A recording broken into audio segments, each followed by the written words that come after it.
So without much further ado, I just want to go through a recent game I had where I think it actually shows a pretty good example of how the Yamato flow works. I actually have a Shanks game that might be even better. But let's go ahead and look at this Ace gameplay, because Ace is a pretty good example because he plays a lot of nougats. I don't know much about Ace in OP16. I know he gets a couple of goodies, but I don't know if anything really changes significantly with him to make a big difference, honestly. What I want to do is mill my deck and put a lot of things in the trash. That's why it's a little bit awkward, because you don't really get a way to trash things well until you get to Fordon. And with Fordon, you can play Kinemon, which is okay, but I feel like having something like Dr. Hogback and Gecko Moria, like a 1-cost trash 5, would be really good for this deck.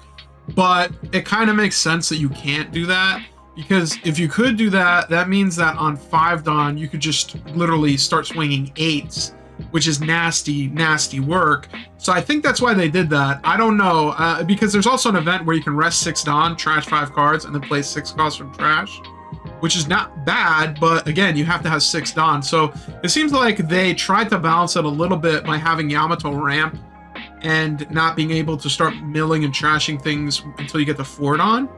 But because she's a 5-life leader, it almost doesn't matter. With Gecko Moria, you kind of have to rush to mill because you're only 4 lives and you got to start putting the pressure quickly. But with her, it's like, bro, I'm 5 lives. I'll take 3 hits. I don't care. Because the good thing about this deck is that one of the best cards, Momonosuke, the Dragon Momonosuke, is that he's a blocker. Yeah, he costs 9 and he is for 6, but you can play him from the trash. On top of being able to play him from the trash, you could just straight up play him for 9, get a 5-cost Yamato from the trash, swing a 5, or give a Dawn to swing for 6, then trash them and summon an 8-cost Yamato and get another hit. Like, it's a beautiful black deck. Like, I started playing Gecko Moria Black for the first time, and I love it. I love the idea of trashing cards and playing things from the trash. And I feel like there's enough cards here where you always have something to do. Like, right here, I have Fordon. I'm like, you know what? I might as well just go ahead and just poke with Yamato, because at this point, it's been 2 turns where I didn't really do anything. And also, I think that what's interesting is that these cards work together pretty well. Like, this Searcher sounds terrible. Trash 8 costs or more, draw 2 cards. But, like, you actually want Momonosuke in the trash. You don't necessarily want him to be on the field. Well, on the field is okay because he's a blocker, but everything from the trash gets rush. Everything that's in the trash is potentially be summoned for free. It's like, it's so much fun, and there's so many options. Like, I feel like even if you brick with this deck, it's not necessarily brick. You could just search for things and at the same time do a couple of like annoying pokes and prods, because even though Kinemon is a 4-cost, miller, he is a 4 for 6. I mean, granted, he is a brick, but a lot of these cards are 2Ks. The Kid Momonosuke is a 2K. The girl who basically summons 9-cost Momonosuke from trash is also a 2K. In general, I don't know. I feel like I will maybe get rid of Ground Death in order to play more 2Ks potentially. Because I feel like Ground Death, as good as it is, this deck is all about milling, and I have no way to even get the Ground Death out of trash. I actually kicked Rebecca off. I feel like Rebecca actually slows this deck down, and I like that. I like that a lot, because that's the same thing I did with Gecko Moria, where I got rid of the Hayori in order to play more aggressive cards. So as you can see here, you can go ahead and play the 5-cost Yamato from hand, which will then be able to get you an 8-cost onto the field. I don't remember if I actually did do anything, though. I might have just left her on the field. I don't remember, to be fair. I really don't. Let's see. Okay, he takes the block. And then at this point, the smart thing to do would be to trash Yamato, and after trashing Yamato, go ahead and play the 8-cost Yamato that does not have unblockable to get a card back in hand. That would be the move here, because there's no blocker on the field. What you can do is trash her, play the regular 8. Okay, that wasn't in the trash, fair enough. Another thing that's really good about this is he actually gives a rest Dawn. Like, it's crazy, bro. Like, it's so cool how all these cards. And by the way, that ace is kind of like a perma card, because on KO, he makes your opponent trash 2 cards, which is crazy. And like, it's pretty funny here because like this ace knows that I have the unblockable Yamato, so he basically makes himself big and bad. He takes a life. In my opinion, it's not worth it to take a life with the ace. Like, all you're doing is guaranteeing that next turn, if your opponent plays slow or your opponent does nothing, you lost a life, and then people don't swing into you. And he actually does something that's terrible, and a lot of people don't remember, is that, and Luffy will do this quite a lot where he'll become a 7k leader, is that don't turn your baby card sideways if you're a big bad leader, because then we'll just focus your baby card and you won't have a card next time. And fair enough, he's going for an 8 here, but I took the 11, which means I'm definitely going to block the 8. And we have plenty of cards, and it's at this point where you can be a little bit more strategic with what you're trying to trash. I trashed the Momonosuke in case I potentially could play a Shinobu plus Kid Momonosuke. And then I kept enough 2Ks in hands. And bro, we have the Luffy. Like, no matter what, we have unblockable Yamato and we have unblockable Luffy. So it's slow going for this guy, bro. Like, as you can see, he's an 8k leader, but your 6k card is exposed, buddy. And think about how many swings is here.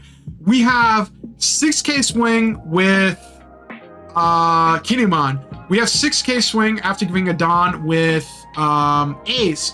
We have an 8k swing with the Yamato that's on the field. Then, if we play the 9-cost Momo, we have a 5 swing with the Yamato comes from trash. She has rush because she came from trash. And it's not a 5 because we can give arrested with Ace, so it's 6. And then, if you trash that Yamato and summon back the 8-cost unblockable, yo, it's like you have so many swings. Like, it's crazy, bro. Like at this point, he should have let this ace go, because I'm literally just eating cards out of this guy's hand. Like, I'm just stealing cards. Like, you need 2 cards to stop this 8 swing. You should just take it. You should let him go.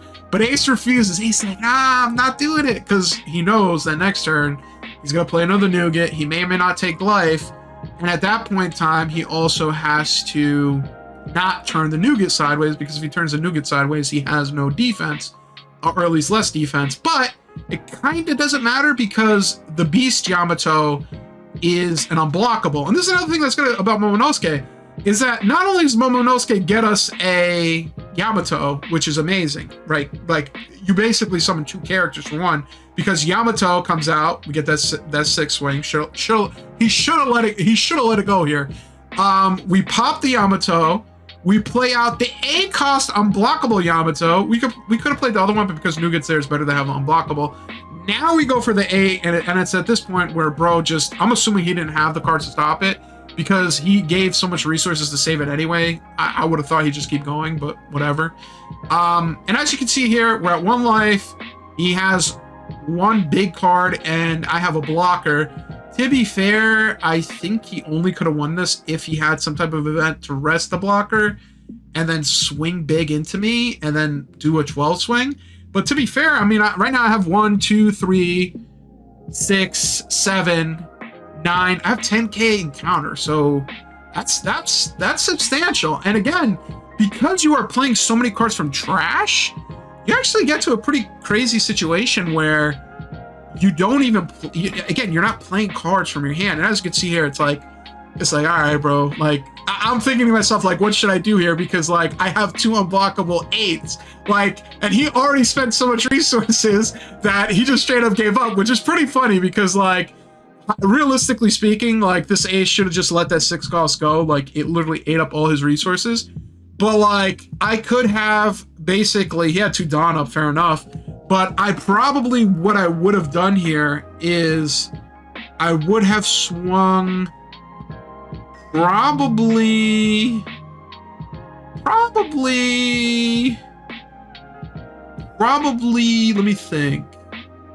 3 plus 8 is 11. I probably would have done 3 Dawn on the 1 Yamato, and then I would have done 7 Dawn on the other Yamato, and it basically would have been 11k and then 15k. which even though he's an AK leader, he already gave up a lot of resources. He already gave up a lot of cards. He didn't have much to go on. And this is probably a lock. Now, granted, in my opinion, this ace did not play super duper well. I think the only difference I would say is that instead of playing that 6-cost newer ace, he should have played Zoro, and then he would have not had to give life to get that attack boost. But at the same time, this deck is very late oriented. Like 6 down up is when you start dominating. Because even against his Shanks, like I played a quick game against Shanks, and I really wasn't doing anything. Like I mean, Shanks is like not necessarily the best leader. He has gotten quite a bit of support though. It's not fair to say that Shanks is a bad leader. I wouldn't necessarily categorize him as like, I don't know, top 3, but I'd say he is top 10 in my opinion in terms of leaders in the current meta. Well, actually, that's not true. I mean, I don't know. It kind of depends. He's kind of like Blackbeard, where he's kind of like a wild card, where he can actually get out and do different things. But if you see this game against Shanks, it's a little bit more, I don't know, it's a little bit utilizing a little bit more trashing. Like, I actually do play that event. I actually do go through the motions of using the Kid Momonosuke and using that to get the Momonosuke from trash. It's crazy, man. Like, you have a lot of options. I think, in my opinion, what would really hurt Yamato is removal. That's what I think would hurt Yamato because, well, not necessarily. Maybe. So what Yamato would be hurt by, for example, is kind of what you would get hurt with like 4-cost Iori when you're playing Odin or Green Yamato, which is that you have an activate main card that you don't necessarily want to activate main immediately. And let's just say that you play that 5-cost Momonosuke, you can kill it with a Nougat, you can kill it with an Earthquake or Seaquake. Like, there's a lot of ways for him to get eliminated because he is 0 power. But if you play it straight up and you use it as an on play, it actually is pretty hard to counter now that I think about it. But I still think that resting and removal would hurt Yamato quite a lot because she's very aggressive. She's all about, swing those big numbers. I mean, honestly, she swings quite a few 6, 7, 8s. I mean, pretty easily. I mean, the 8 Yamatos are just free 8s. And as you can see here, he actually kind of, in my opinion, does the wrong thing. I mean, I don't know. I mean, getting rid of a 6k body and leaving a 0 body is not the wrong thing necessarily. But at the same time, Momonosuke is there for a reason. Like, bro, I could have checked my trash and saw that I had the 9-cost Momo. And at that point, it's kind of like, okay, I know what you're trying to do. I'm going to get rid of him before you can get rid of me. So that's the only thing I can think of he could have done differently here, because I'd rather deal with a 6-cost as opposed to a 6-cost blocker plus a 5 swing and an 8 swing. But to be fair, I mean, I probably would have just played the 5-cost Yamato if he did that anyway. But I don't know, man. This is fun. This is a really fun deck. It's a little confusing because you do a lot of stuff. Like, you are just going through the process of playing so many cards that play so many cards that play so many cards that you genuinely, like Crocodiles, sometimes have to remember to swing. You have to remember to do certain things in a certain order. But it's fun. This is a very fun deck. I think that taking Rebecca out is the way to go. I like Rebecca. Rebecca is a pretty good blocker, and she will get you cards. But she's not Wayno typed. On top of not being Wayno typed, she also is not searchable. So, in my opinion, I think playing the multiple Momos and playing the cards that trash is way better. Like, similar to Gecko Moria, your trash is your search. Like, putting stuff in your trash is the search. And as you can see here, this is just like beautiful. Like, you're at a situation where you have 7 active Dawn, 2 monsters that you summon this turn, and it's like, it's not even over. The turn is not over. We could still do so much more. So that's what is so crazy about this. And what's so funny is that, with this board presence, with this pressure, your first reaction is like, oh my God, I've got to get rid of their board. But until I do that, let me put up a blocker. You can do that, but then you play the 8-cost Yamato, which has unblockable, or you can go ahead and play the 2-cost Luffy that makes any Wano character unblockable. That is nasty, bro. That is so good. Like, dude, and like right here, you play the 8-cost Yamato. She doesn't have unblockable. You don't need it.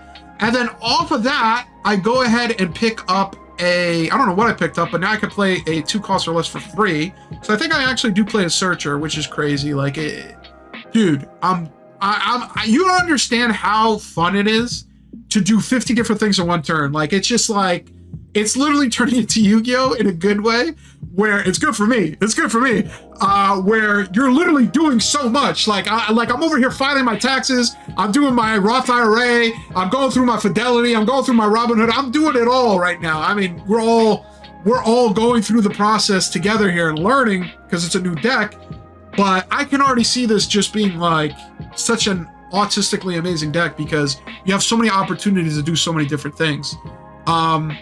And right here, I just say whatever. I'm just gonna go ahead and swing big. And with Momo, I think I do at 8 because why not? Like, Shanks already popped his ability. Next turn, he's gonna be very careful, and at the same time, he'll probably want to get rid of the Yamato over the Momonosuke. So might as well swing with him anyway. I think the way this ends, if I remember correctly, he does get rid of the Yamato. And he does it pretty well, actually. Like, this actually is a pretty good curve. Unfortunately, he probably needed like 1 or 2 lives here in order to really cook. But he does get rid of the Yamato. Like I said, removal is pretty harsh for Yamato because there's not much to do. But as you can see here, like any other deck, he played Ben Beckham, blocker. He played Uta, blocker. It's like, uh-oh, he's got 2 Dawn and 2 blockers. And with Shanks, he has Red Hawk. He has all these annoying events. He could take 3 swings pretty confidently, but he can't take 1 unblockable. I don't think he can take 1 unblockable. And as you can see, I'm already highlighting the Luffy. And this Luffy's a 2K. Bro, and this Luffy's a 2K. Are you kidding me, bro? You're telling me I can get an unblockable, and when he's in hand, he's a 2K counter? That is beyond good. There's no reason not to run 4. Like, you could tell what they were going with for this deck. They're like, listen, you could play Momonosuke for 9 Dawn and Roach. That's stupid. Why would you do that? You just want to be aggressive. Everything you do should be for the purpose of aggression. It's all about making plays and making moves, not so much about surviving. And I like that. I like decks that are like about you winning, not you not losing. At this point, it don't matter. Like, we have so many cards in hands. We have hella 2Ks. And I'm doing the math in my head. I'm like, should I do this, that, and the third? Drag it out. And I'm like, listen, I play the Luffy for 2 Dawn only. It gives unblockable to Momo. Momo gets the 8 Dawn. 14 swing Momo. It's very unlikely that with that many cards and no Dawn that, I mean, to be honest with you, even if he did stop this swing, I have 2Ks in hand. Like, I don't know. Like, I know I'm sounding super cocky now, but I feel like I'd still be able to survive another turn, which is crazy. That's actually insane to say. And the video kind of cuts off a little bit early there, but bro did not have the hand in order to stop this. Very fun. Very, very fun. I like this deck a lot. It's funny because when Yamato was first announced, it was basically like an unfortunate thing. It's like, oh man, it kind of sucks. Seems like she doesn't really have what she needs in order to play right. But with all the cards they're adding now, man, it's just so much fun. It's so cool. It's really interesting to see. I definitely want to play around with this a little bit more, add some cards, remove some cards, but I definitely think for OP16, she'll be a very fun meta. And let's be honest, Sengoku is probably, unironically, the card that was giving her the most trouble. Now that she has so many more, she has this unblockable, she has this that can play out an unblockable, she has the OG unblockable. Like, once you get your cards in trash, it's all about setting it up and getting it out there. And at that point, it's like, bro, you're golden. Like, I mean, if people have the hand counters, people have the hand counters. But now they're in a situation where, like, they want to block your 7 because they can't block your 8. So they might as well block that and then save their cards for the counters for others. So I'm not sure what's going to end up happening for OP16's meta. but I think Yamato by far will be the most fun leader from what I've seen so far.